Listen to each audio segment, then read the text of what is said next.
This is West of Everest.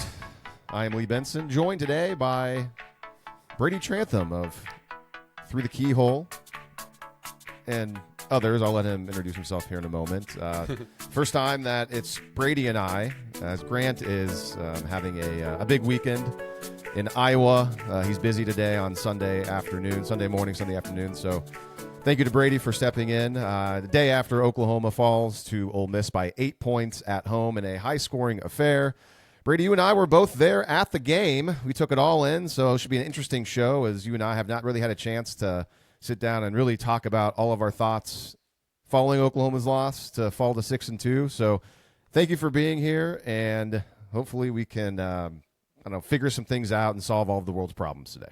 Yeah, no question. And a couple things. First, thank you for letting me jump on the show. And yeah, it was fun doing them with Grant. It's going to be fun doing it with you, Lee.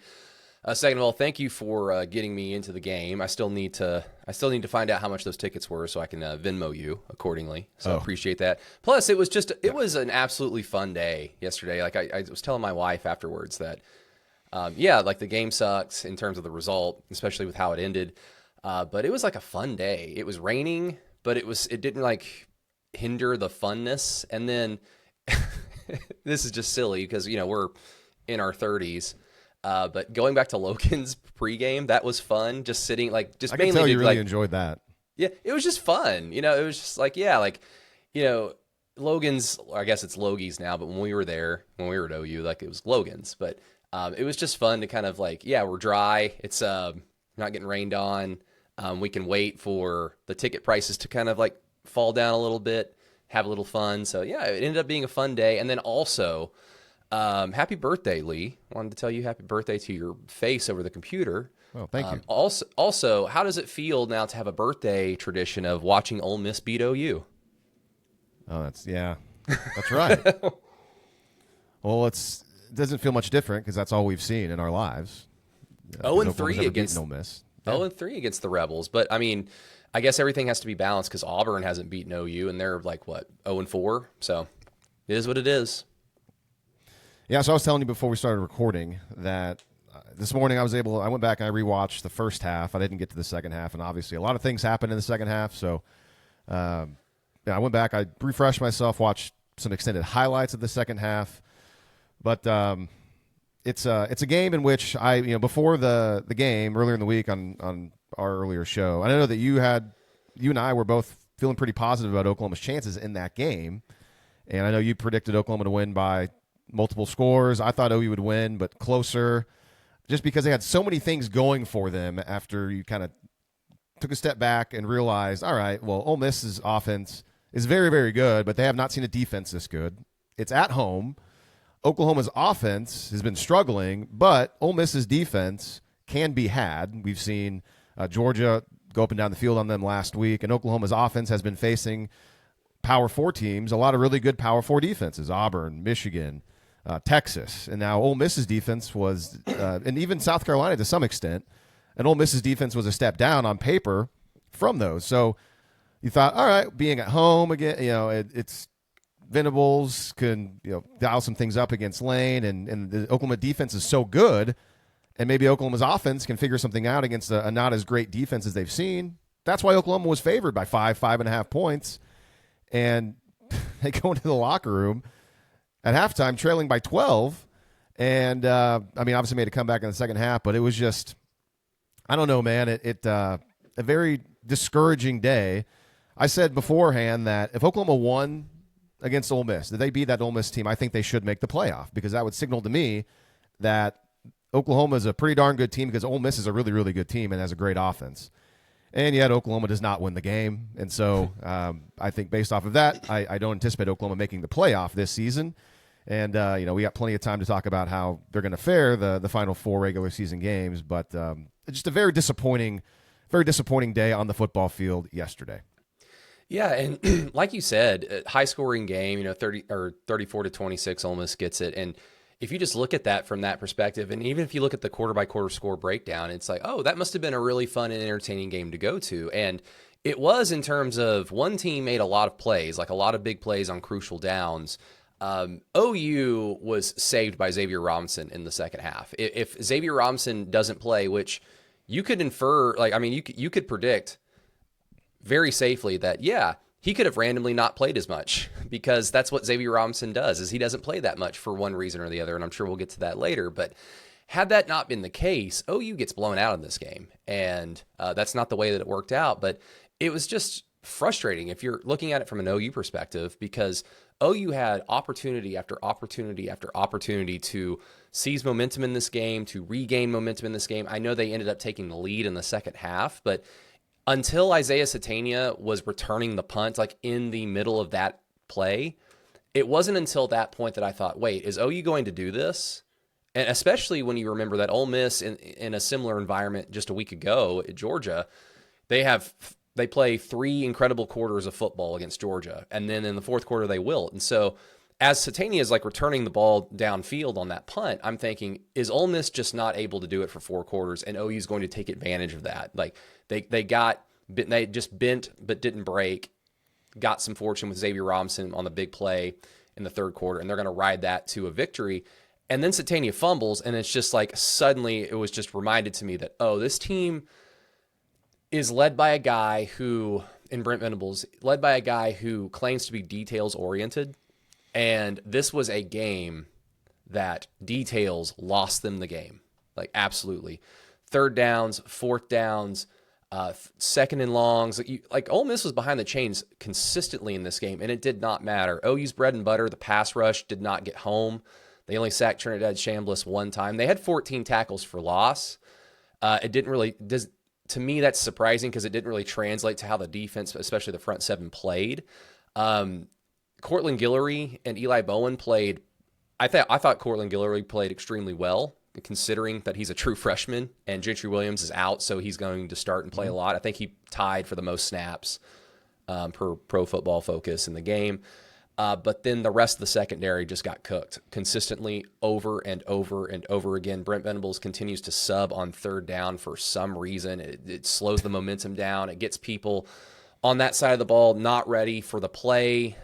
You get guys out there that are cold against an incredible, explosive offense, Lee. And again, it's just a day of, you had opportunities. And Ole Miss, you credit them because they made plays, and I expected them to be able to do so.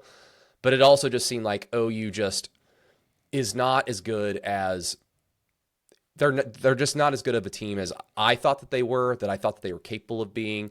And with that being said, I don't think that they're a bad team. I just don't think that they're a very good team. So like that, wherever that they are in the middle, that's a gray area that you don't want to be in if you're an OU fan, because this is the University of Oklahoma, and that doesn't belong here. Yeah, I agree. I think Guillory and Bowen, the corners, did play well. And I've been harping on it all season long. Are we going to find out if the secondary is any good? They're going to finally get tested against Ole Miss. And they absolutely did. And I thought on the outside, I agree, I thought the corners were good. The safeties weren't. And the safeties are not good in coverage. Robert Spears-Jennings had another rough day. The guy bites way too much coming up and gets beat over the top. And dude, you're a safety. And this is kind of the give and take with the Brent Venables style defense, is that they're so aggressive. Everybody's so aggressive. My thing is with safeties, I want safeties to be back in coverage. That is your job. Your job is not let anybody get behind you. Other people are there to help in the run game. If you're able to help in the run game, that's icing on the cake, but that is not your main number one job. And you have to always be aware of deep guys. And Robert Spears-Jennings, and it's not just him. I mean, Peyton Bowen is actually not too bad back there. He had an okay game. Boganowski's not good in coverage, but he didn't really get tested a whole lot yesterday. It was mostly, the deep shot in the fourth quarter that really kind of put the game away a little bit, that got Ole Miss in. That was on Robert Spears-Jennings.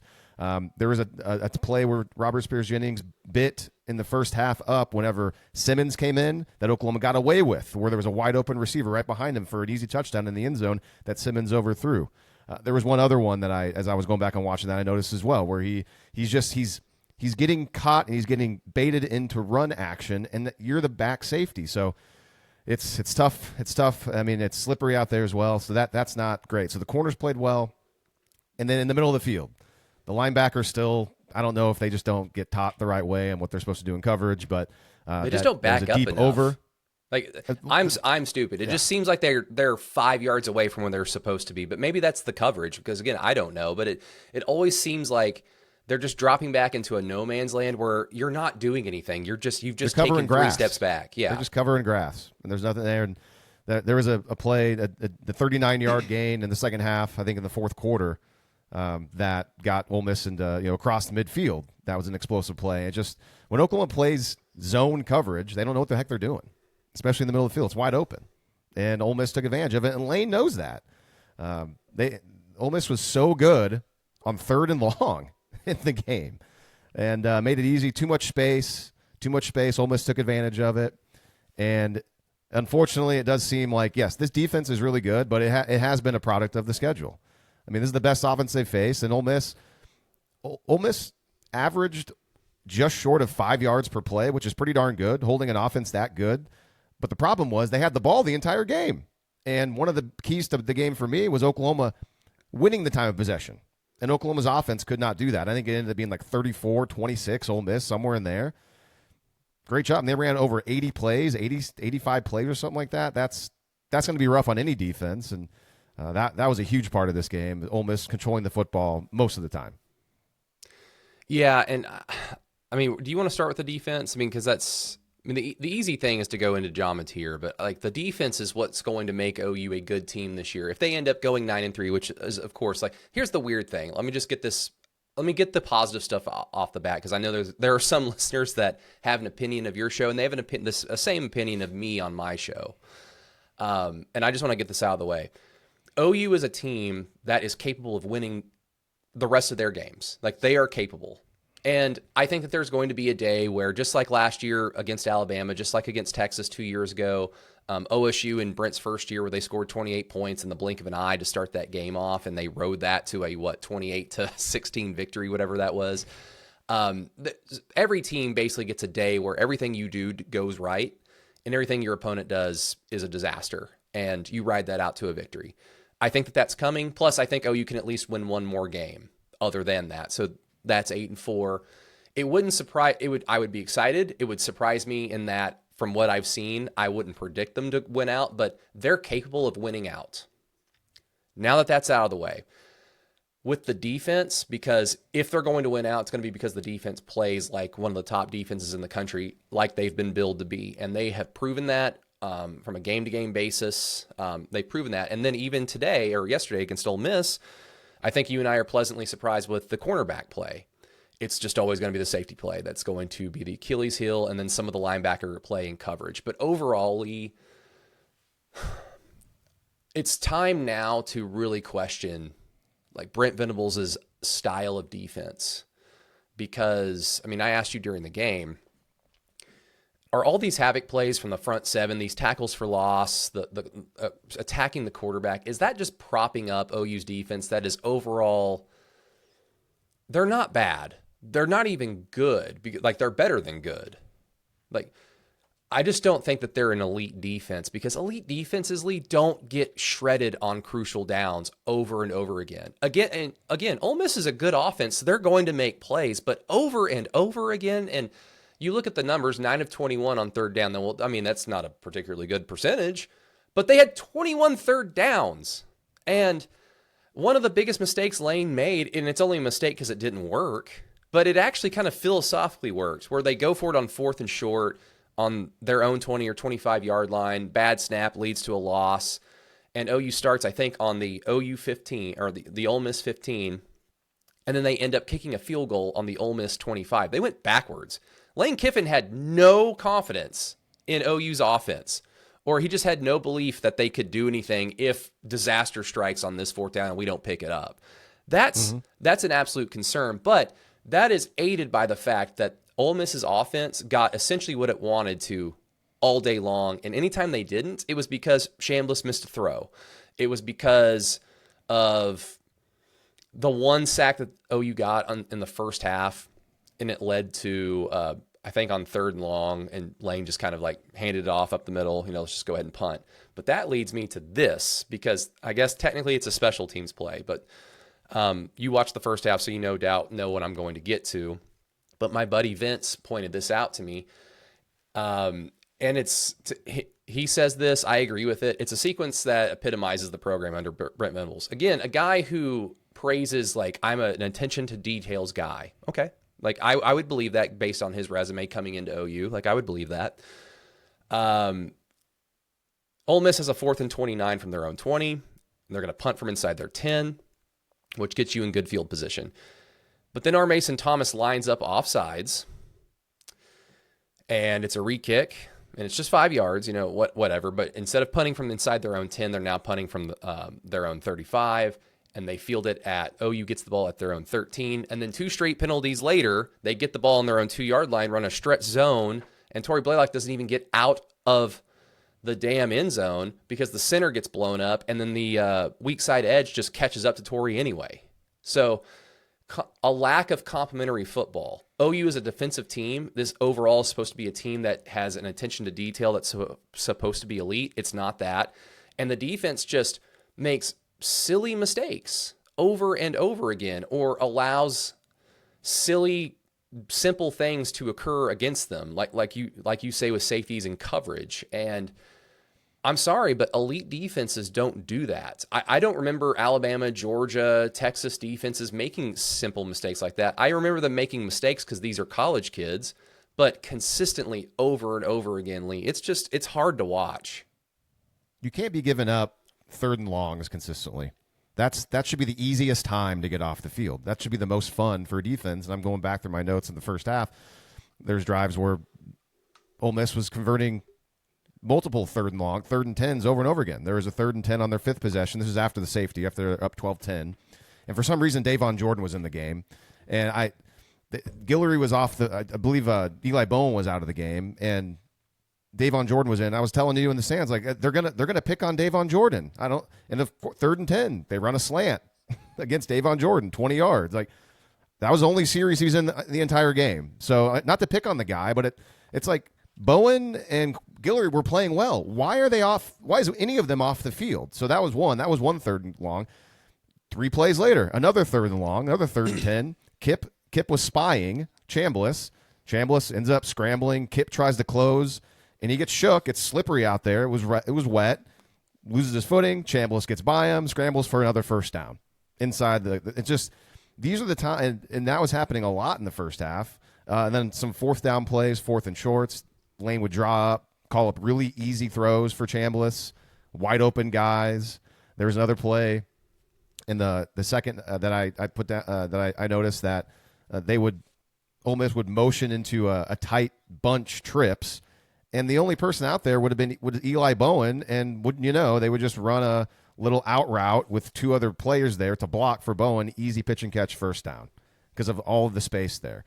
So it shows you that Lane knows what he's doing. He sees what Venables' defense is doing, and he creates easy plays for his quarterback. And that's what John Mateer was and Ben Arbuckle was supposed to do, especially against defenses like Ole Miss that aren't Texas, aren't Auburn, or Michigan.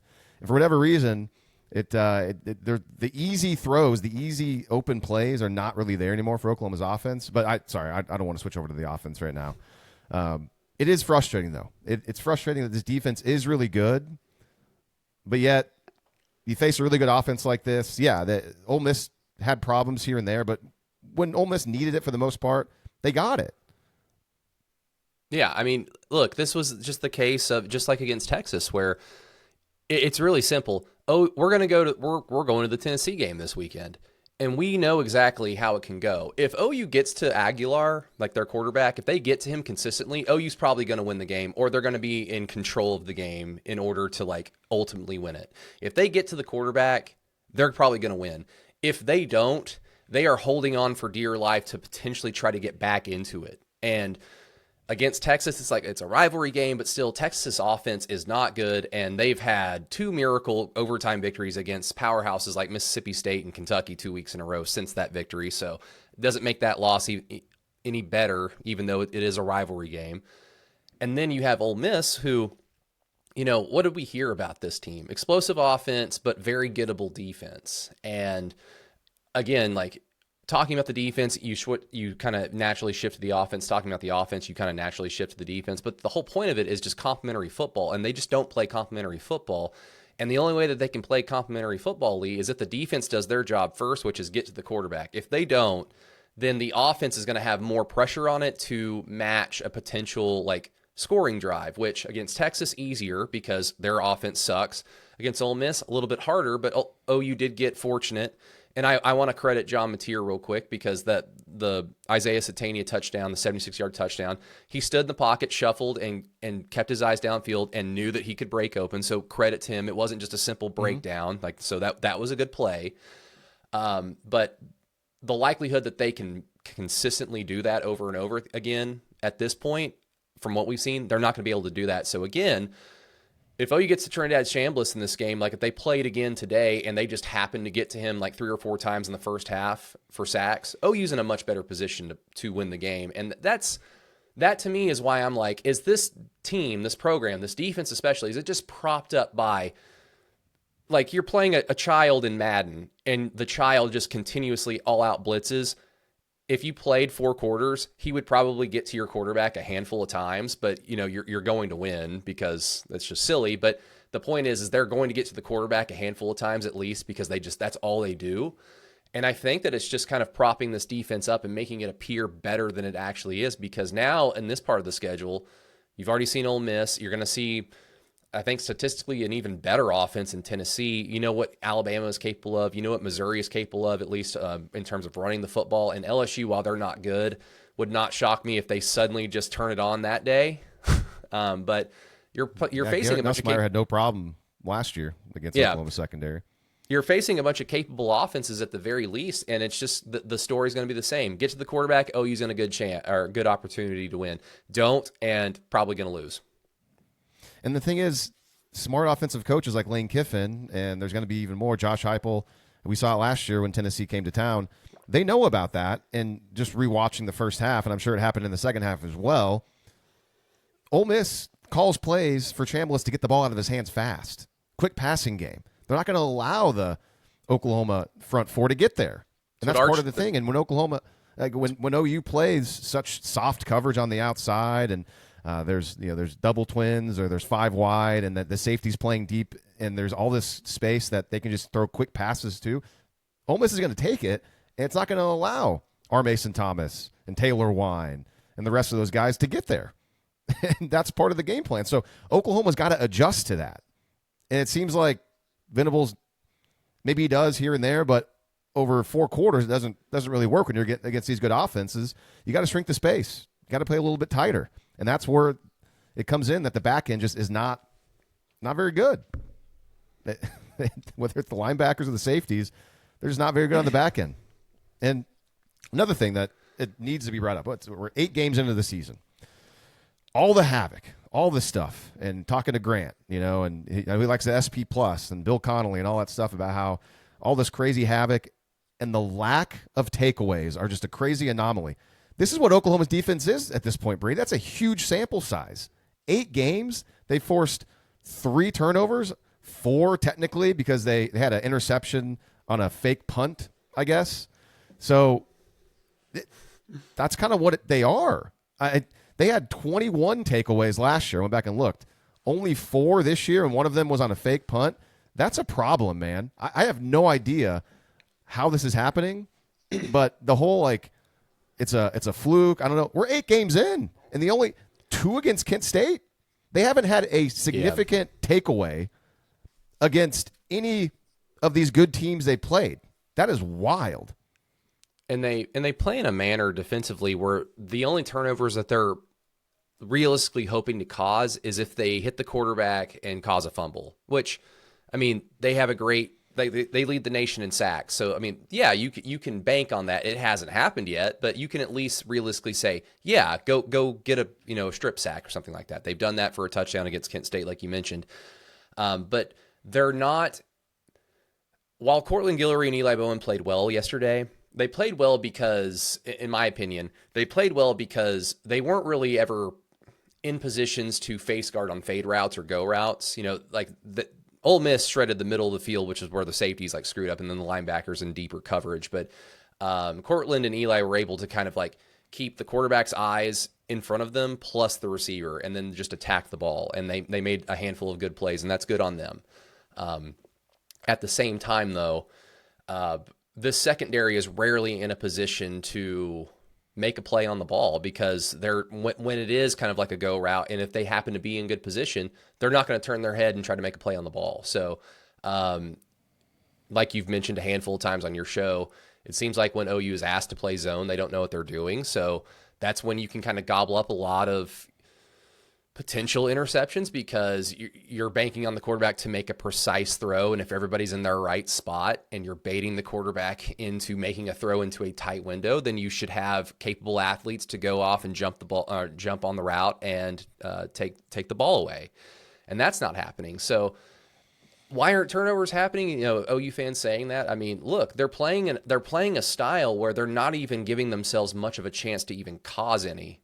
Like there are going to be fluky mistakes that our opponents will make in the future, but OU's not doing themselves any favors. It's just get to quarterback or please God make a mistake opponent. That's what this defense is.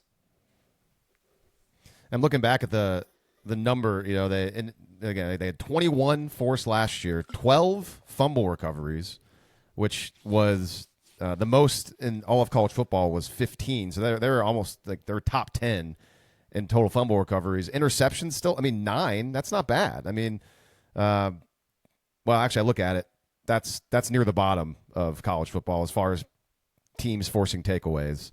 And that, in order to get interceptions a lot of time, you're like, go back to the Texas game. I mean, John Mateer's first interception happened when Texas was playing cover 3. And John Mateer just threw it up to Jaron Kanek, and the cover 3 corner was back there and doing his job in his deep third zone. And it was like, oh, thanks. My job is to be back here, making sure nobody gets behind me. The ball is coming my way. Easy interception. And that does not seem to really ever happen in Oklahoma's style of defense. And it's such a high havoc, just guys are flying around, and sometimes they're confused. They don't know what to do.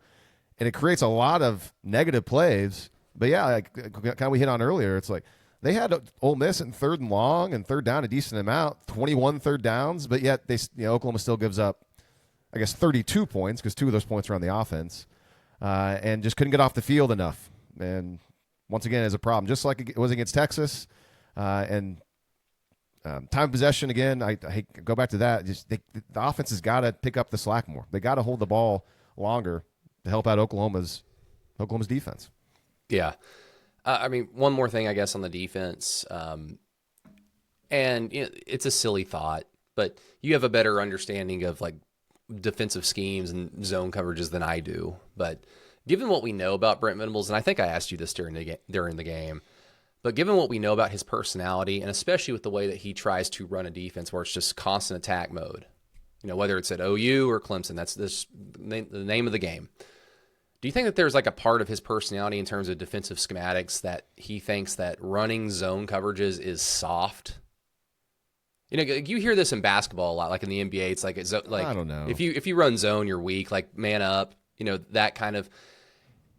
Brent, I mean, it wouldn't shock me if Brent has that mentality to him because, again, like you've mentioned a zillion times on your podcast, and it's opened my eyes to it because it's just something I never look towards. When I watch football, I look at the line of scrimmage, offense and defense. I look at the offensive line and the defensive line first. I try not to look at the quarterback.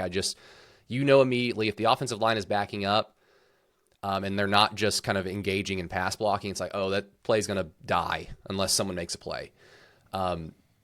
So I just rarely look in the back end, but since you've been pointing it out the last handful of years under Brent, I'm just like, yeah, they have zero understanding of, like, it looks like if you just transported me out there in football pads and say, run this, and I'm like, what?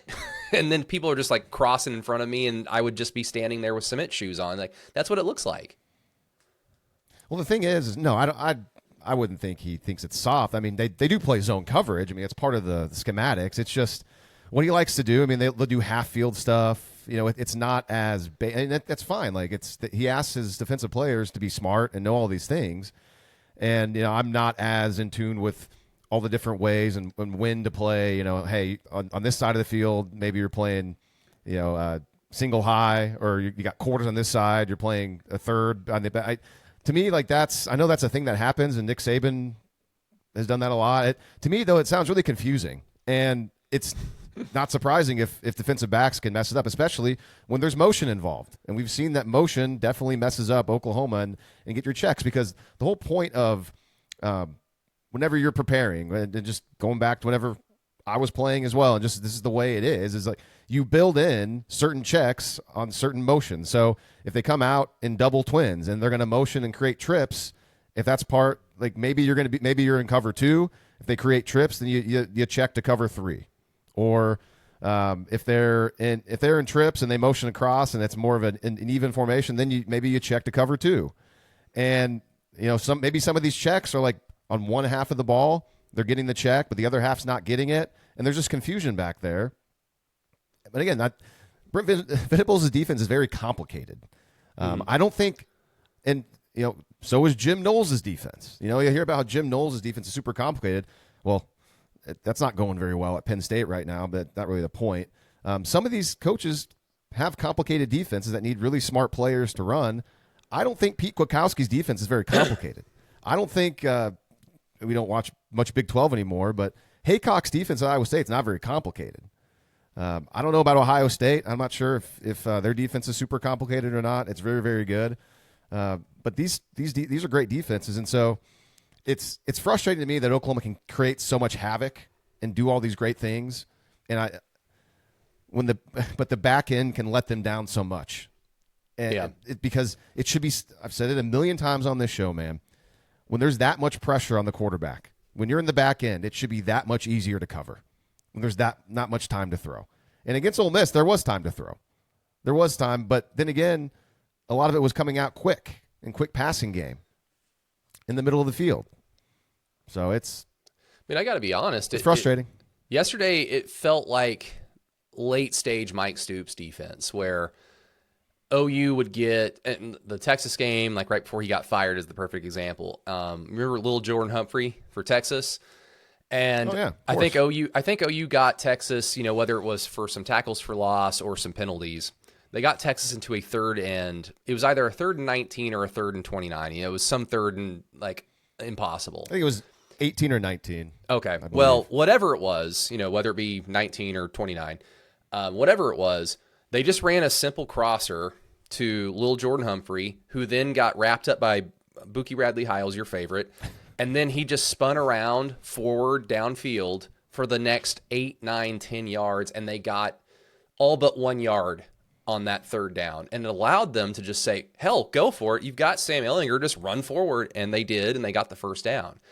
It seemed like that yesterday, where OU's got them behind the chains on first down. OU's got them behind the chains on second down, third, and then they get like 5 or 6 yards, and then it's like 3rd and 9, 3rd and 10, 3rd and 11. It's like, you feel good about this. R. Mason Thomas, go after him. And then boom, first down. So it was like Lane Kiffin and Ole Miss just thought, 3rd and long, we got them right where we want them. And I'm sorry, the defense is allowed to have a bad day, but I thought they had a bad day against Texas because missed tackle, bad offense, bad quarterback, bad everything, bad offensive line, and they worked this defense in the third quarter. And it's just one bad quarter. All it took was one bad quarter because you've got a handicapped quarterback in terms of him being rusty and him being not very good that day. So all it took was one of those teams do one thing, do one drive, make one drive count, and that's all it took. 2 bad days, no, I'm sorry, you're not an elite defense. They had the capability and the opportunity to prove that wrong, and if OU wins, they will certainly prove that wrong and show that, yes, they are a very good defense, if not an elite defense. But as it stands right now, no, you don't get 2 bad days. Sorry.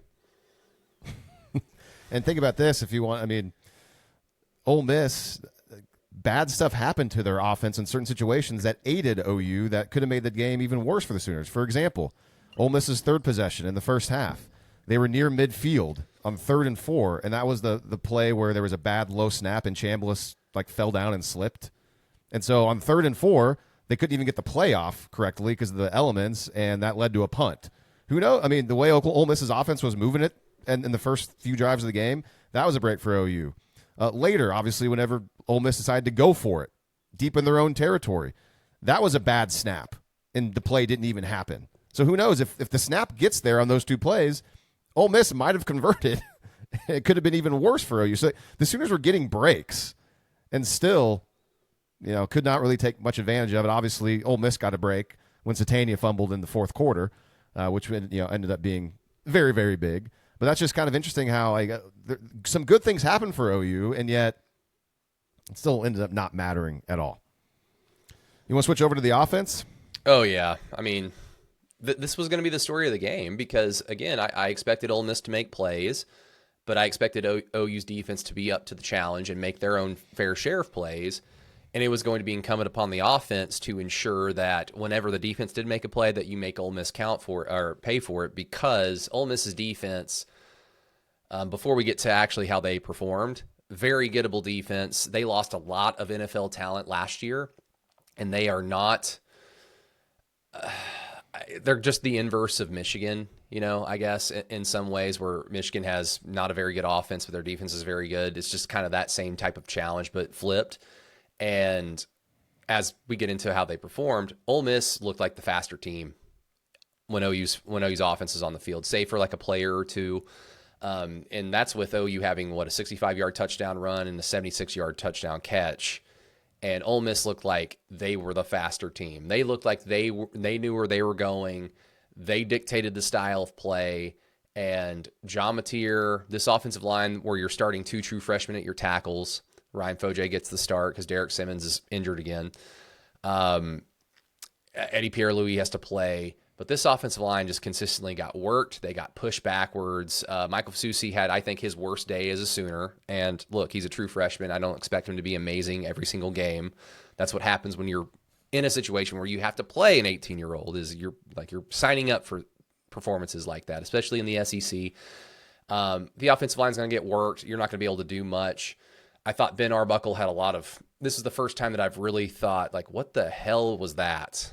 In the first half. It cleaned it up a little bit in the second half, but most of that, again, was just Xavier Robinson got a chance to show that he's the best back on the team, and we've known that. At least I thought that since the Missouri game last year, but, banged up, quote-unquote. It's just frustrating because I think if you want to start with John Mateer,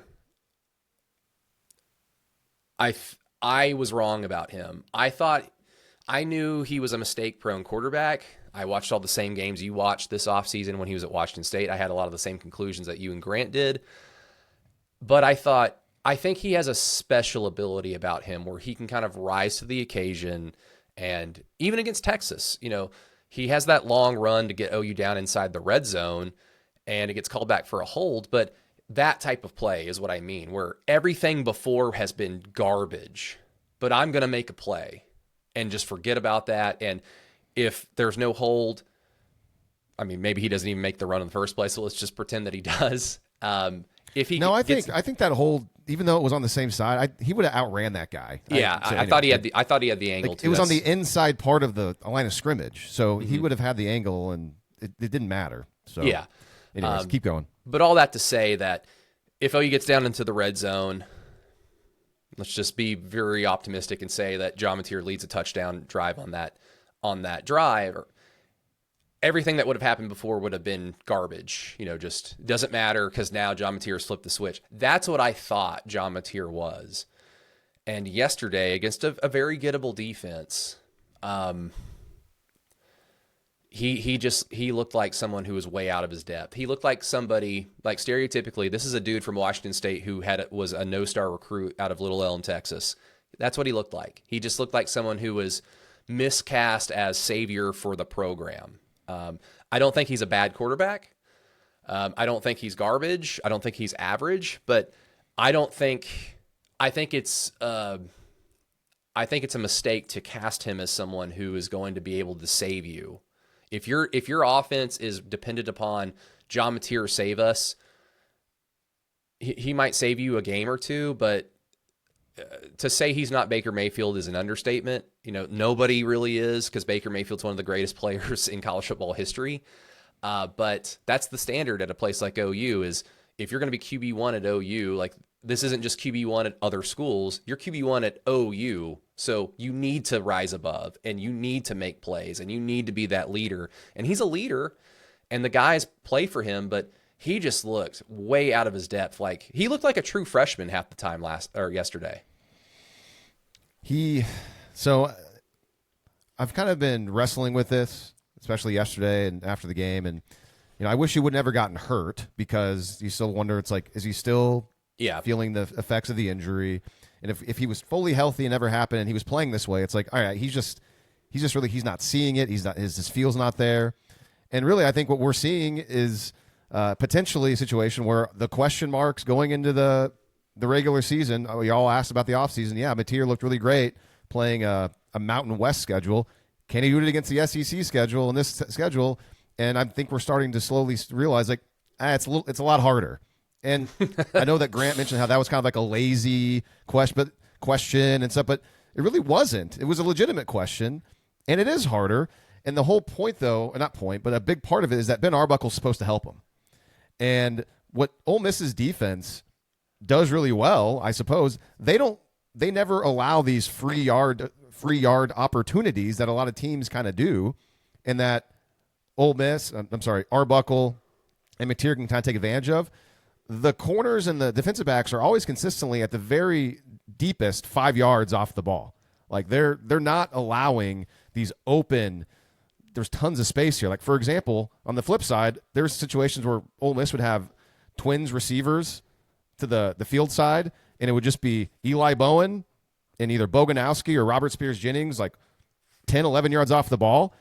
That's an easy decision where you just run a quick little 5 yard out with the inside receiver, clear out Bowen. That's an easy pitch and catch. Ole Miss did that at least once or twice for free first downs. Ole Miss's defense isn't allowing that kind of stuff. And so that's up to Ben Arbuckle to watch the tape and scheme things up for John Mateer.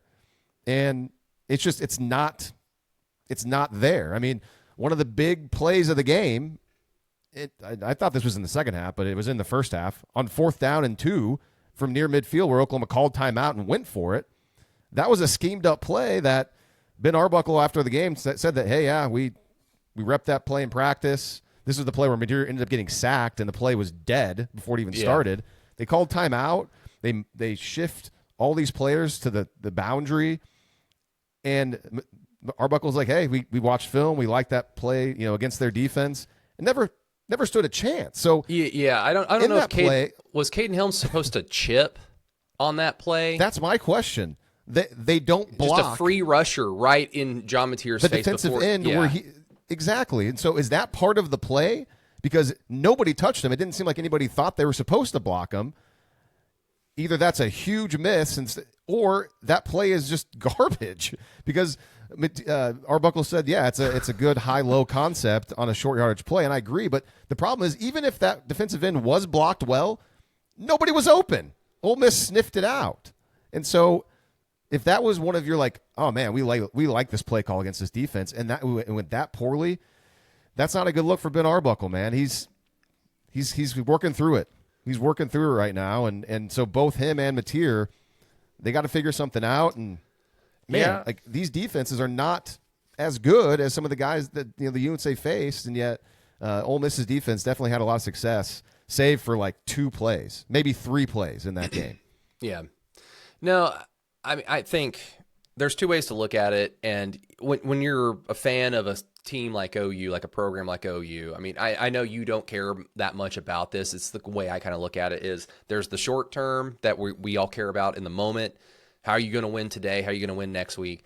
But there's also this feeling of where is this leading, because this is a blue blood program, because that's ultimately what matters is sustained success, competing and winning national championships, like within reason, if you have the talent, if you have the coaching, all that being said, with where this is now, Ben Arbuckle and John Mateer, it's like there's this huge fad in media, in Hollywood, and music of just going back to nostalgia, going back to the 80s. And that's always been a thing, in the 90s, like the 70s were like a big thing. But it seems like art is really devoid of anything new, or there's nothing's really allowed to be like original and new. So it's just like, go back to what market research proves works. So Brent Venables and OU, they have to fire their offensive coordinator last year. The offense is a disaster. And so they think, okay, let's try to go back to the well of what worked previously. Lincoln Riley worked previously, and he was this type of offensive coordinator. He was young, quarterback-friendly offenses, quarterback coach. So let's go find that guy. And the closest one they could find was Ben Arbuckle. And I think Ben Arbuckle's a good offensive coordinator. Like, again, it was just a half yesterday where I thought, I don't like some of that. I don't know what's going on here. But overall, I think he's a good offensive coordinator. But Lincoln Riley was kind of immediately elite. It took them a handful of weeks to be elite, but even like in that buildup, you saw it. At no point this season have I seen like Ben Arbuckle is right on his way to being the next like sought after assistant coach to become a head coach at a program like already. That was already in the water in Lincoln Riley's first year. But I think the thing to remember why he's kind of miscast as that type of guy, that savior, is because Lincoln Riley was an assistant at Texas Tech for 6, 7, 8 years. I can't remember. Like basically from the time he washed out of being a college quarterback, he was a student assistant, then a grad assistant, then a receivers coach and QB coach, and then he went to East Carolina, offensive coordinator for a few years, and then he got to OU. So while he's close in age to Ben Arbuckle's only been a college coach for 5 seasons. He is forget young, much less experience than Lincoln Riley. And I think yesterday was the first time that, at least in my opinion, we saw a guy who was really trying to figure it out in the moment. And it's like, you can't be doing that in this conference, my man. And you've got a quarterback who is also just, parallel, also miscast as Baker Mayfield of, you're not that good. And therefore, the results are going to follow. And, again, maybe in an alternate universe where Lincoln Riley and Baker Mayfield are in the SEC, maybe we don't have as fond of memories of them in their first year because the competition is much stiffer than the Big 12. Like, there's no question about that. So, but there are realities, and I understand that. But I think while Ben Arbuckle and John Mateer are definitely an improvement over last year offensively, it was so bad last year that simple improvement isn't going to be good enough for a place like OU, especially in year 4 of a head coach's tenure at a place like OU. They had to be amazing. They had to be elite. And you put all your eggs in their basket if you're Brent Venables, and it's paid off in that the team is better. They're more competitive.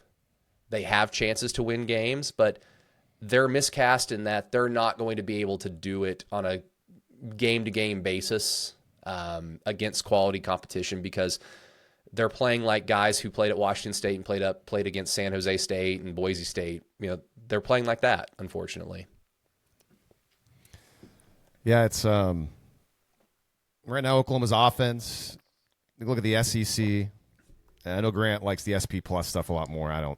SP Plus is fine. I'm not as into it as some other people are, but just in the SEC right now, Oklahoma's offense is ranked 10th in the SEC, and actually it's ranked ahead of Texas, but they're like almost barely the same. As far as yards per play goes, Oklahoma's 13th in the SEC, only 5.5 yards per play, and it's a lot better than last year. But to your point, last season it was just last year was a mess. Yeah. No, and it just you would hope that it had been better than this. Yeah. And one more. That's the way it is.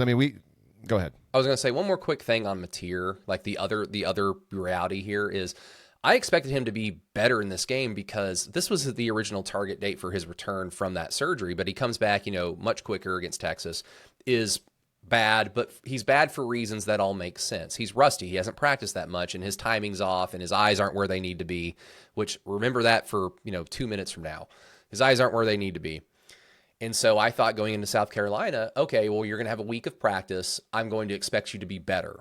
And he certainly was. There was still a lot more room for improvement, but I liked that progression of like, okay, I like where this is going. And to your point earlier in the episode, where it seemed like a lot of things were just kind of coinciding for OU to start finding some momentum for this season against Ole Miss for a lot of reasons. Some of that was John Mateer is going to have another week of practice with another game under his belt of live action. And so against a very gettable defense and against the the worst defense of the Power 4 opponents that they've played all season, per every metric. I'm expecting John Mateer to be great.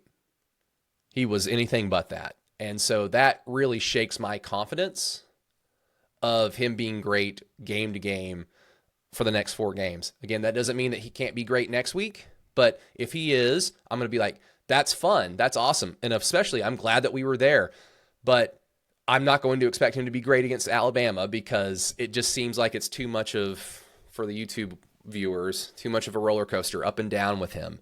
But to go back to what I said earlier about his eyes, what did he say in the post game yesterday, Lee? My eyes weren't where they needed to be. Why is that the case? Why? Yeah, this is your 3rd year with Ben Arbuckle. This is your 2nd year playing under him as the starter. I know that the SEC is tough, but you signed up for this. Why aren't your eyes in the right place? This is not Washington State where you can get away with that. Sorry, that's unacceptable. And I realized I was trying to get to something when we started talking about Mateer, and I never did, because I would talk about, hey, he's been injured, and I kind of wish he never was, and so I'm kind of clouded by it. Is he still beat up?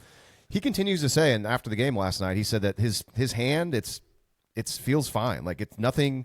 So I'm gonna operate now of he's healthy, and so there was the last drive, not the last drive, but the second to last drive, because Oklahoma, to their credit, they ended up getting a last drive, even though yesterday that I was kind of surprised they ended up getting because they had all their 3 timeouts. Hey, at least Oklahoma did not waste any timeouts in the second half, Brady, that allowed them to stop the clock and get one final possession in that game. So that was nice. That was at least an improvement over some things we've seen. But the second to last drive, I think there was 3 consecutive throws where he just airmailed, just absolutely airmailed, and the last of which, Isaiah Satania was running a whip route, which I put on Twitter. I called it, I don't know where I ever heard it was an exchange route. I don't think that's not a thing. Maybe I just made that up in my mind. It's a whip route. And Satania's wide open, and they've done that multiple times this season, and we know Mateer likes that with Satania. And yet he goes to Giovanni Gibson on the much more difficult throw, incomplete.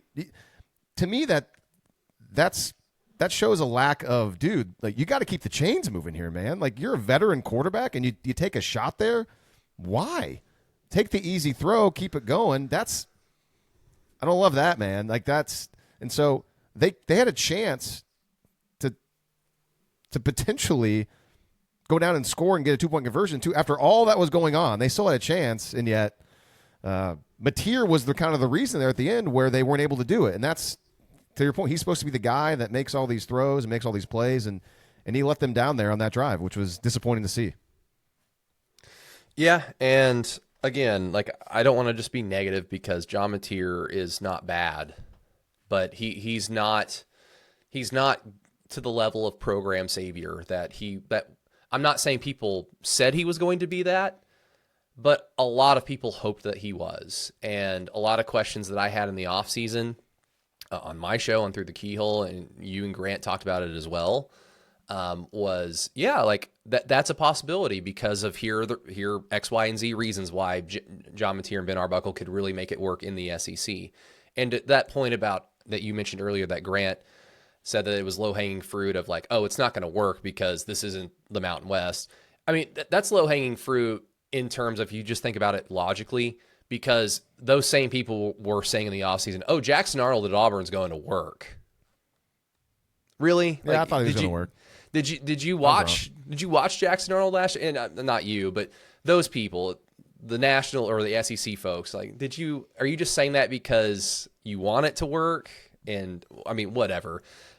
If you think that, then you need to think, similar with other similar situations. So that's why I thought that was kind of a lazy take in the offseason as well. But I still had those questions of if Ben Arbuckle and John Mateer are as good as we think that or hope that they are, here's what's going to happen. If they're anything less than that, guys 7-5, 8-4 is on the table. And while that's an improvement, do you want that in year 4? Because what is that leading to? And I mean, OU went 7-5 in 1999, then 13-0 the second in Bob's second year. So it's not always you go 9-3 and that leads to 10-2 or 11-1. It's not silly like that when you have guys coming back. A lot of different factors happen from season to season. But in the manner that they lose these games, Lee, offensively, defensively, special teams, with a head coach that prides himself on being an attention to details guy.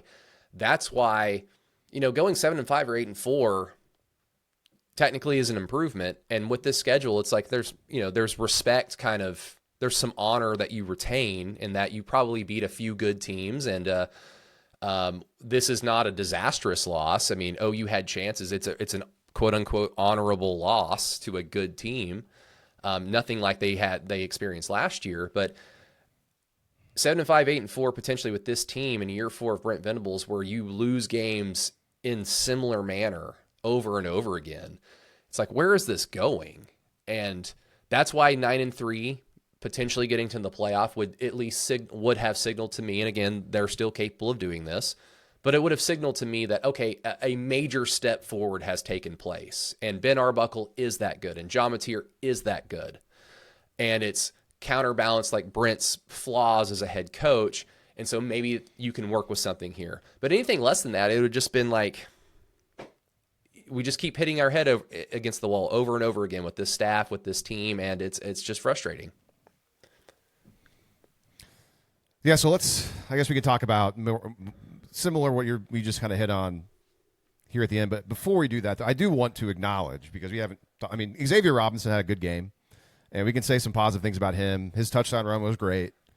That was really just surprising. I mean, it was very, very surprising. It kind of came out of nowhere when Oklahoma's momentum was dead, and then, boom, out of a cannon, he gets kind of hindered in the backfield, and then he shows some good running away from people's speed, which of all the guys on the offense, and I guess maybe you disagree with me on this, but of all the guys on the offense that you say, hey, this guy ran away from everybody, Xavier Robinson wouldn't be near the top of my list of potential dudes to do that, because he's a kind of a big dude. He's lost a little bit of weight, but he's not a burner, and he had really good speed there, and he looked great. I mean, absolutely. I thought he's been the best back since the Missouri game last year. I was watching the LSU game with you last year at your apartment, and I was frustrated in the moment of, why isn't Xavier Robinson playing? Did he not pass block well on Tuesday, DeMarco? Is that why? Like, what are we doing? I was willing to accept that, okay, he's probably banged up, and that's why he's not playing early on this season. But I think other than 1 or 2 games, Xavier Robinson made appearances in almost every game this season. And it gives me the impression that, well, if he's going to be on the field, then he's not that banged up. So why isn't he higher up on the running back rotation, DeMarco? And all that, with that being said, like I like Torrey Blaylock. I think he's a pretty good running back, but South Carolina was the first time, and we talked about it on both of our shows, South Carolina was the first time that he kind of showed an ability to run to space. But he's a true freshman, so I guess you have to be kind of patient with that. But Xavier, Teddy Lehman on Oklahoma Breakdown a week or 2 ago talked about how, X is this and he's blah, blah, blah. He's good, but he doesn't have breakaway speed. And I actually disagreed with that. Was it, hold on real quick, because you said this yesterday, was it Teddy, or was it a different podcast? Because I feel like I heard this recently too, and I don't remember Teddy saying it. I think it was Teddy on Oklahoma Breakdown. It might have been somebody on the Scoop pod. I was thinking it was maybe the Sooner Scoop podcast, but I remember, because they were talking about him on the pregame, but his Carl Albert days, and anyways, sorry, they mentioned that jump in, but they mentioned that he was kind of getting looks as a linebacker, and then OU lucked out and got him, like, hey, he should be a running back. He's got ball skills.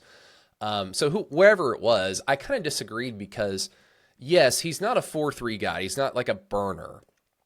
To me, like, being able to outrun players, show an ability to like make plays when you have the angle, is technique. It's just having an understanding of how to utilize your burst, your agility, and seizing the opportunity. Because like you've mentioned with Torrey Blaylock, like, it doesn't seem like he wants to run to space. Javonte Barnes, as a younger back where there was some hope for him, never seemed to want to run to space. So it's not as easy as it seems. Like, if there's a gigantic gaping hole this way, it's still very hard as a player, even at that level, to seize the moment and go after it. And what we saw out of X last year, I saw a guy that knew exactly how to be a running back, how to be a high-level running back. And so, yes, while he's not going to beat most defensive backs in a 40-yard dash race. If he's got an angle, he knows how to run away from you. And he's got enough power that he can, stiff arm, that he can break a tackle, he can run through tackle, he can run through trash. He did that. He only got 9 carries yesterday. Stupid. Just awful decision. But every single one of his runs, it seemed like falling forward, running through trash, getting 4 or 5 yards of carry. Like, that's where you want to live as an offense, especially with Ben Arbuckle's offense, which is air raid, but it's there's a run element to it that Lincoln Riley didn't have that I appreciate. And it has to be because that's a bad word to use because that's his nickname, but this guy gets hurt, and DeMarco's like, I guess we'll play Xavier Robinson now. Like, I don't know why that's the case. And Ben Arbuckle said in the postgame that X practices like he plays. And it's just like, what are we doing here? Why? Yeah, if I go, I'll go back and rewatch the second half because that was more when obviously Xavier Robinson was utilized more. And I'll be curious to see if there's instances, situations where I'm thinking that I'd prefer they should have ran the ball more. You see the 9 carries and he did well. You think, oh man, yeah, he should have done a lot more. But what was his touchdown run? 65 yards. And I thought that was 65 of his 111. I thought his 10-yard touchdown run on 3rd and 7 was a better run anyway. It's like that's what a OU running back looks like. And I thought it was a good call because I think I remember telling you, please kick the field goal. Do not go for it if you don't, pick up this 3rd down because I didn't expect them to run, 3rd and 7. But it was a well-timed call. It kind of reminded me of like early 2000s OU offenses with Quentin Griffin where it's an obvious passing down. Oh, here's a draw. And then first down Quentin Griffin because like the holes were there. Ole Miss was not prepared for it. It was a great call by Ben Arbuckle. But Xavier Robinson just zigzagged, ran through trash, and then ran through some arm tackles. I'm like, that's what an OU running back looks like. I don't know if Torrey Blaylock would have been able to pull that off. Javante Barnes definitely wouldn't have. He would have run into the back of a center and then fallen down, and they would have kicked a field goal probably. But, in addition to his 9 carries, I mean, I've got it right here. Where are you? Xavier only played 42 snaps. He did, Pro Football Focus is what it is. He graded out 78.6. Run blocking was his worst grade, 59. Everything else was, high 60s, low 80s. And so it just, I understand and I fully acknowledge DeMarco Murray is a smarter football person than me. But it does get to a point where, I've watched enough football and I know what good looks like and I know what not good looks like. And there is a disconnect here between what the fans, what everybody is seeing and what the coaches are allowing to be seen on the field. And that's frustrating. Yeah, even after, outside of that 65-yard run, those other 8 carries, he averaged 5.5 yards per carry. So, yeah, he had a great game. So, again, I'll be interested to go back and rewatch and think if I decide, hey, they should have ran it more. There was a play in the first half, 3rd down and 1. They went quick, and Blaylock got stymied and stopped, and Oklahoma had to punt on 4th and 1. And I'm also going to be interested if I go back and watch and think. Once again, Ben Arbuckle uses John Mateer running the ball sometimes as a crutch. The opening series of the first half was a disaster. You go 3 and out, and I think there was 2 quarterback runs called in there that really didn't do anything, and it's just kind of like I don't know what's going on here. 2 quarterback runs, and then they throw deep on 3rd and 10 or 3rd and 9. It's like they go deep and it was the same kind of idea that Mateer hit Satania in the first half, which was Mateer's best throw of the day when he hit Satania, like their first drive, I think. Yeah. Same kind of slot fade, and Satania had a guy beat, but Mateer just overthrew him by like 7 yards. Yeah. I don't know, man. Maybe take that shot on 1st or 2nd down. Let's not wait till 3rd down. Mateer started off 10 of 11 to start the game. Like he looked like, it made me feel like I was so correct in thinking like, here's like Superman John Mateer. And then I don't know if Pete Golding made an adjustment. I don't know if it was just kind of like the script, and the further you get away from the script, the less effective you can potentially be as an offense, as a quarterback. I don't know what it was, but something happened and he was inaccurate. He was unsure of himself. According to him, his eyes were never in the right spot. And again, they were saved by Xavier Robinson. And I'm not going to sit here and expect Xavier Robinson to play next week. Now, I did tell you, Torrey got banged up on the first play of the game and did not look like he wanted to play. I'll tell you something later because I don't know if it's public, but I don't think Torrey Blaylock's like hurt. But even if he's just kind of banged up, I'm going to expect to see more of Torrey Blaylock.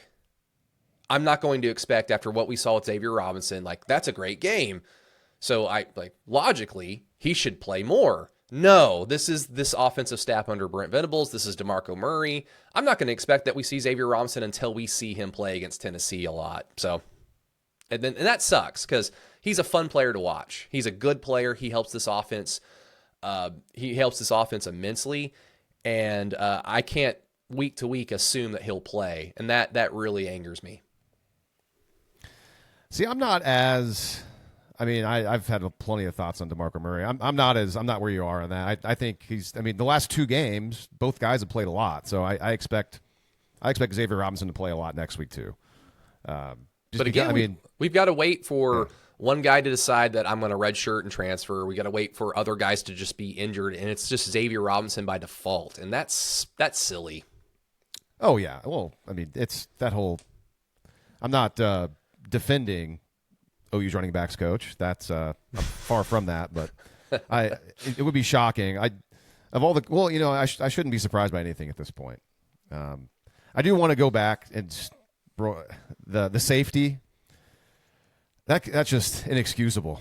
And you mentioned earlier, that, and I'd totally forgotten that there was a penalty on the punt. I think there was a holding call on OU on the punt because I forgot that the OU started that drive at their own 5, and there's a penalty on the punt, and the OU didn't even return it, which always is the most frustrating thing, is that you're committing penalties on plays where your guys aren't even doing anything. Yeah. So that puts them back half the distance, and then too many guys are off the line of scrimmage on first down. It's an easy illegal formation penalty. So that's the lack of attention to detail there. I'm not sure who was supposed to be up on the line. Greg McElroy seemed to think it should have been Isaiah Satania, who was split out. He should have been up on the line. Maybe should have been one of the tight ends that should have been up on the line. But they had 5 guys in the backfield. You only can have 4. And that puts him back at the 2.5-yard line. You should not be getting tackled in the end zone on a play from the 2.5-yard line. And I know that the defensive tackle whipped Mikla, and I think it was Caden Helms coming across, and he couldn't help out either. But yeah, the backside defensive end making the play too. But Blaylock's you gotta have more urgency to get out of the end zone, man. Yeah, gotta cut. And I thought after that play we might not see Blaylock anymore the rest of the day, and it kind of seemed like maybe we wouldn't. But then no, he still played a lot, and he just did not have much juice in that game. It was not Torrey Blaylock's finest hour in that one, and so that was just inexcusable. You taking a safety in that way. That safety dictated the game because, and this is easy to say like after the fact, but when OU scores in the third quarter and they go for 2 and they don't get it, I remember I think I said it out loud. I don't think I said it directly to you, but I just said kick the extra point. Just don't do this. Don't get into a shooting match with this team. Just don't give them any confidence. Just kick the extra point and say we scored 7 on you SOBs, and then say go attack our defense. And I'm not saying that the 2-point convert not getting it is what kind of fueled Ole Miss or anything like that. Or I just thought it put OU into this space of, if you don't get it, you're still going to ask your offense at some point to score a touchdown, which has been a chore today, and also score a 2-point conversion. Like you're asking them to do that. You've got a great field goal kicker. I know that there's analytics and metrics that tell me that I'm an idiot. Like you go for 10 out of 10 times in that respect, but there's just something to be said about using your eyes and watching the game as it unfolds and knowing that team is they're playing better than this team, but OU is fortunate to be in the position that they're in. Why don't you set yourself up for just straight up football? No having to go for 2 or just like score a touchdown, or let Tate Sandell, who's going to be kicking on Sundays, that dude is incredible, let him line up for a field goal to potentially kick a game-winning field goal. I mean, as it turned out, OU had they just kicked the extra point, they would have just been down 7 instead of, having to have John Mateer have a heroic Hail Mary only for everyone to realize they still have to go for 2. And I don't know if you've kept score, Lee, and it's a weird observation to make, but 2-point conversions under Brent Venables they've been frequent. And a lot of them kind of came between Tennessee and Auburn last year in back-to-back weeks. OU has gone for 2 a lot under Brent Venables, and they've maybe gotten one of them. And it's just not a high hit rate. With multiple offensive coordinators, just not a very high hit rate. So that's why I was like, just kick the extra point. Don't make this like a math game, because I don't have confidence that our coaching staff is very good at math. Yeah, I disagree. When you're down by 1, there's no you go for 2. You can make it a 3-point game, and at some point you're gonna have to go for 2 anyways. You guys go for 2 earlier than you can. You just got. The play was there. It was a bad throw. He threw it low, and for some reason it was Blaylock. Why not Xavier Robinson? The guy was open. It was a nice, well drawn out, good 2-point play, and it was a low throw in rainy conditions, and it should have been converted. But I know, and Xavier, it was not. Xavier had a 21-yard catch and run, and most of that 21 yards was the run. Yeah, I don't want to hear that. Well, he's not as good of as a pass catcher or as a route runner. It's like, they don't need to be Jerry Rice, my man. They don't need to be. Like, just throw the guys out there that make plays. It's very simple, but this is why I guess clear that was on. It was more on Mateer though. He's got to get that ball up to where it's not down at Torrey's feet coming back. Yeah. I think that was more on the throw. Yeah, but to your point, that's why is an X out there? Yeah. It's like, well, yeah. It's probably because they think, well, we want to have the running back go in motion, and that's going to be Torrey because he's just slightly better at it than Xavier Robinson, despite the fact that Xavier Robinson has just willed us back into this game by himself. So the last comments I'll have on the offense, I do want to say, you hit on it earlier. I agree with you. I was really excited to see that they ran the ball on 3rd down and 7 when Xavier scored the other touchdown. I thought that was a great call. I thought the offensive line did a nice job, and a big part of that, I think, is because Ole Miss expected Oklahoma to pass, and so they whooped up on them. So I like that Arbuckle was confident enough to call a run play there, and it ended up resulting in a touchdown. That was good. What's not good, though, is that I realize this is part of it. It's part of the game. These 2 plays happen. The 2 long touchdowns, the 76-yarder to Satania, the 65-yarder to Xavier Robinson, the run. But outside of that, Oklahoma ran 58 other plays in the game and only averaged 3.75 yards per play, which is awful. And I bring it up just to show down to down, Oklahoma's offense was once again just not good enough. Not good enough. You take away the 2 explosives, and they happened, so they count. Heck, I didn't even factor in, you take away the explosive to Satania in the first series for wasn't that 39 yards, I think, or something like that? Take away that play, and it would be even lower. So but the whole point of that is that down to down, the consistency on the offense is just not there, and they needed it to be there in a game like that because they needed to control the ball and help out Oklahoma's defense against a really good offense. It just didn't happen. Yeah, and I don't think Pete Golding is the best defensive coordinator in the world, but I think that this was a case of maybe I thought too highly of Ben Arbuckle too quickly. Because Pete Golding showed that he was just better than Ben Arbuckle essentially on every quarter, every play of this game. And that was a big part of why they lost. But before we get out of here, I do want to just get your thoughts on the offensive line because, I said it on the postgame show on the radio last night. We don't need to spend time saying like Brent should have done this or fired this guy or relieved this guy of his duties and went a different direction. We don't need to do that because we know what this program is going to do. But I do want to stress one thing. I don't want to hear that Bill Beambo's the best offensive line coach in the country anymore because I feel like if we're going to talk about low-hanging fruit, that's lazy vernacular that's been thrust upon us so much so that it's like Pavlovian dog of like just that's what I've heard a zillion times, so I'm just going to repeat it. Because the best offensive line coach in the country, doesn't get you into a situation where he didn't want to adjust to NIL and that level of recruiting, forcing you into a situation where you have to rely on a bunch of transfers from SMU, from Appalachian State, from Stanford, from Western Carolina, like you name like the mid school, OU has had to pull offensive linemen from there because the recruiting wasn't there for 2 or 3 years, which philosophically means it's going to take you 2 or 3 years to dig yourself out of it. It also forces you to have to play true freshmen like Caden Green, Ryan Foje, and Michael Fasusi in this same time frame. OU's offensive line was just absolutely worked yesterday, and it allowed Ole Miss to dictate the game, and it kept OU from doing anything that it wanted because they're asking a transfer backup center from Stanford to go defend SEC defensive linemen. They're asking true freshmen to consistently win battles down to down against creatures that will be playing in the NFL. They're asking guys from North Texas to please be the most physical guy on the offensive line. What are we doing here? And if you want OU to have a good offense, great offense, it's got to start up front. And recruiting only matters if you're developing guys. And a lot of that help isn't getting here for another 2 years. So I need to see development. I need to see present day good offensive line play. And that just because they're good at pass blocking, that's not good enough. This is OU. You need to be better. And well, they're hurt. Like they have a lot of guys who are hurt. Well, you have recruited and developed guys who are always hurt. And we've known that now for 2 seasons.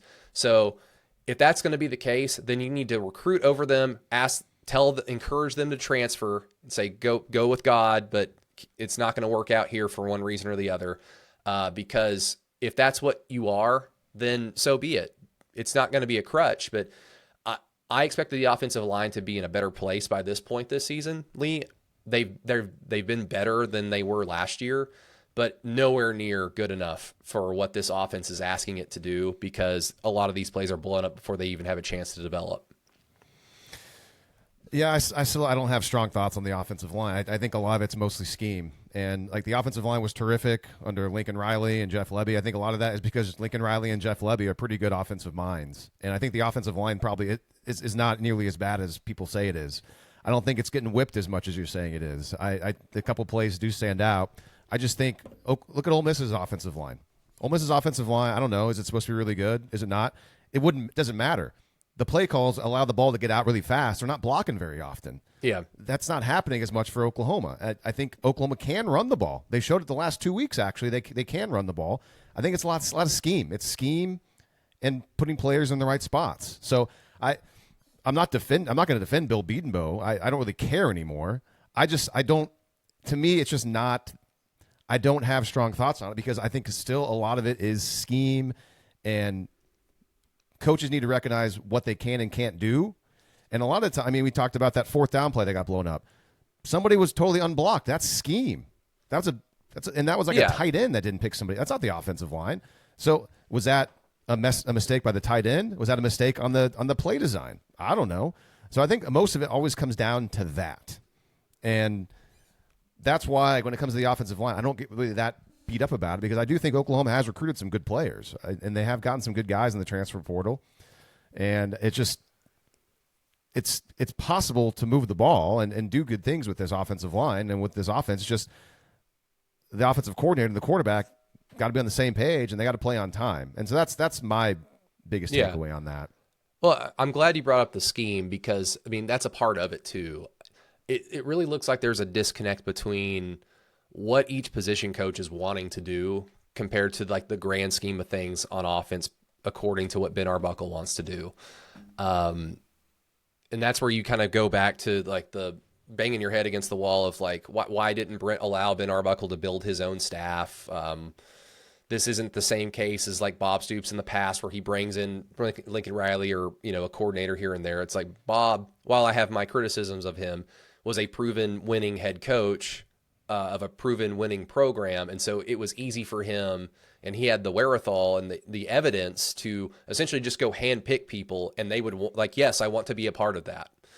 Brent doesn't have that whatsoever as a head coach. So you need to essentially just allow your guy that you empower to build their own offense because Bill Bedenbaugh and Ben Arbuckle, I'm sure they have a great relationship, by all accounts, like in the offseason and fall camp, I heard that Bill Beambo likes Ben Arbuckle's style of attack in terms of offense. So it seemed like, okay, this should be a really happy marriage between the O-line coach and the offensive coordinator.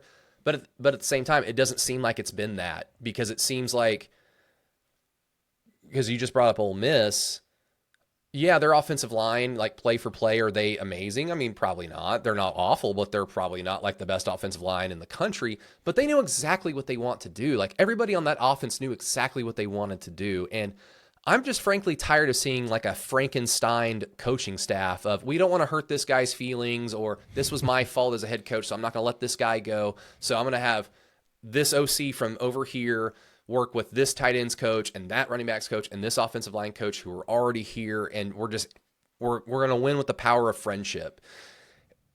That's just, I'm sorry. I want an identity. Yeah.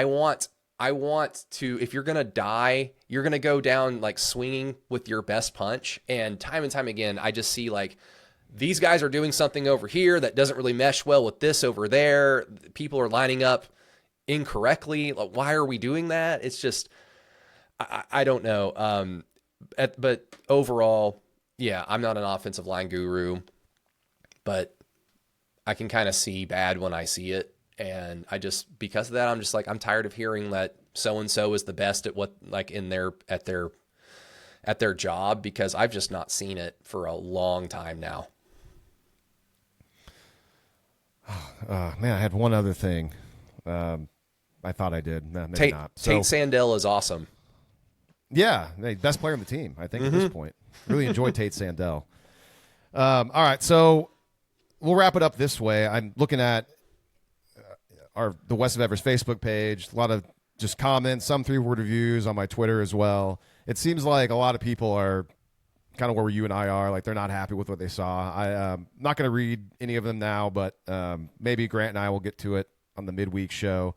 Appreciate you guys venting your frustrations, but I will say and be consistent, and kind of the same thing that you mentioned a while ago on the show. Yes, Oklahoma lost. Oklahoma's 6-2, but the way the schedule's set up, I agree. They can win the next 4 games. Oklahoma still can finish 10-2. It is just one game. They're allowed to bounce back, and until they're eliminated from playoff contention, sure. It's just that game was a situation where everything was lined up for them to have success. And of all the remaining games, that was 5 games, it was I don't know if it was the most winnable one of them all. Maybe LSU now seems like that after LSU. Heck, I mean, are they going to end up firing their coach midseason if they're I don't know. I mean, maybe A&M is actually really good, which is a weird world to live in. But yes, it's frustrating that Oklahoma did not win that game. But they certainly can win at Tennessee. They can certainly win at Alabama, even though that's going to be tough. And they can beat Missouri. They can beat LSU. But will they? That's the question mark. So I agree. Like, I want to be consistent. Like, I'm not happy with what I saw, but they're allowed to bounce back, and maybe they will. Let's see. Anything else? I'm trying to think. Man, I feel like I have something. I need to get my mind going, right? Because I feel like I had one other point to make. Do you have anything else that you want to hit on? I mean, I agree with that overall sentiment, because that's how OU is kind of structured itself, is to bank on, we will have more good days than bad when it comes to offense. And I agree that they'll have more good days than bad on defense, because the talent is there and the capability is there.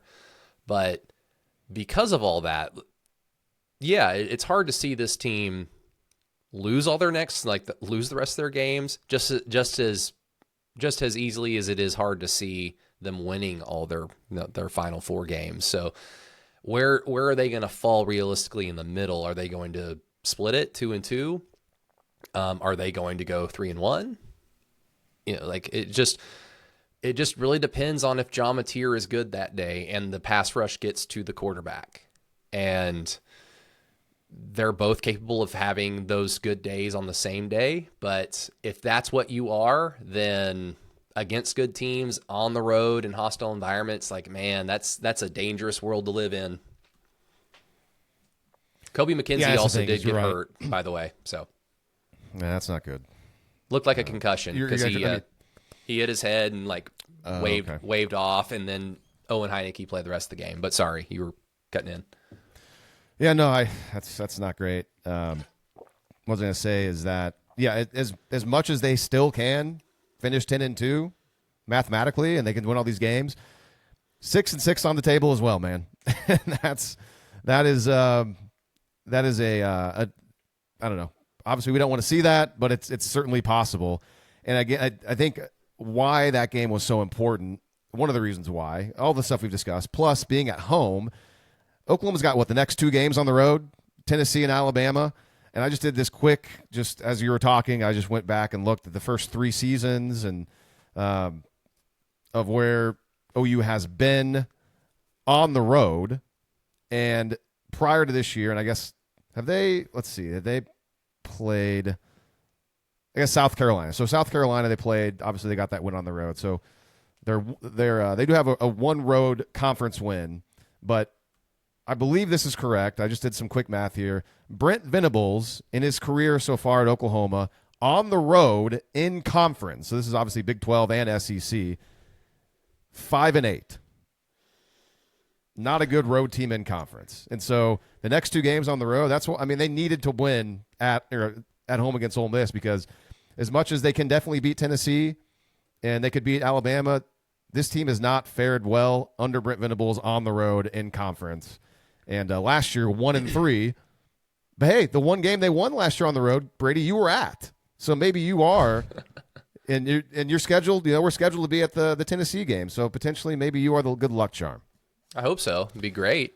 But like when you say 5-8 on the road, I see and I remember lack of attention to detail, because your defensive program and the vernacular is the defense travels, and it doesn't happen because silly mistakes are made. Guys who are counted on to do like the brunt of the work can't do it because that's just silly to always get to the quarterback. They're not always going to get to the quarterback, Brent.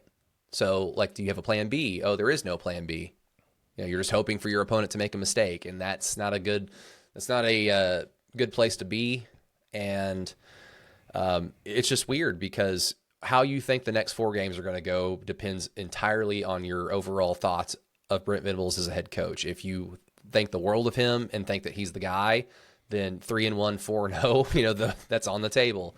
If you looked at the Ole Miss game as his chance to kind of like counterbalance a lot of the bad in his first 3.5 years as a head coach because of one reason or the other, and there are realities that, even I think you and I would agree that, like, yeah, it's not the most ideal situation for him to be in, but, results. They beat Ole Miss yesterday. It counterbalances a lot of that, and it gives you the impression that maybe he's found something and now go on the road and win against Tennessee, or like split your road games against Tennessee and Alabama, and then you're cooking. Like that's a good place to be if you're Brent Venables. But then he loses yesterday, and it kind of reinforces a lot of in the manner that they did lose, making all these tiny mistakes that added up at the end of the day. And it reinforces all the previous like bad thoughts that we would have about him as a head coach. And it just gives you very little confidence that other than, you having a good day that day in the next 4 weeks, there's just not going to be a lot of sustained success. So you just kind of get back to the point where you're like, what are we doing? Where are we going? And I don't like where we're going. I think it's a great way to wrap up the podcast. Brady, before we get out of here, tell everybody who has listened this long into the show how they can consume your material outside of this episode of West of Everest. Yeah, through the Keyhole. And I am more of the pessimistic one of the bunch. So if you're thinking like, I don't want to listen to a whole bunch of this sucks, that sucks. I mean, Peyton, Allen, and Matt do a good job of balancing me out. So go check out Through the Keyhole. We also have a Patreon page, patreon.com/Through the Keyhole, where you can find our post-game show, which I'm about to go record in the next 20 or 30 minutes now that I've warmed up with you, Lee. So I'll look forward to that. So that's a Patreon exclusive. So go check that out on Patreon if you're interested. And then, of course, Sooners on SI, where I do some writing for John Hoover and Ryan Chapman and all them. So that's a little bit more even keel Brady and not I'm angry Brady. So I get to play both parts, and it's fun. Well, I know this. I'm sure Grant's probably happy he didn't have to worry about doing this show. It's not been the best weekend for him, I would imagine, with OU losing. Iowa just destroyed. Man. Minnesota. That score was shocking to me. Grant said it on our pregame podcast that Minnesota's not a good football team, and he was right apparently because Iowa put up 41, I believe. So we'll get Grant's reactions to everything. That's the plan, at least in the midweek podcast. So Brady, again, thank you for jumping on. I appreciate it, especially with you got another podcast coming up after this. I know it's a long morning / afternoon for you on a Sunday. Thanks to Jessica for allowing you to do all this.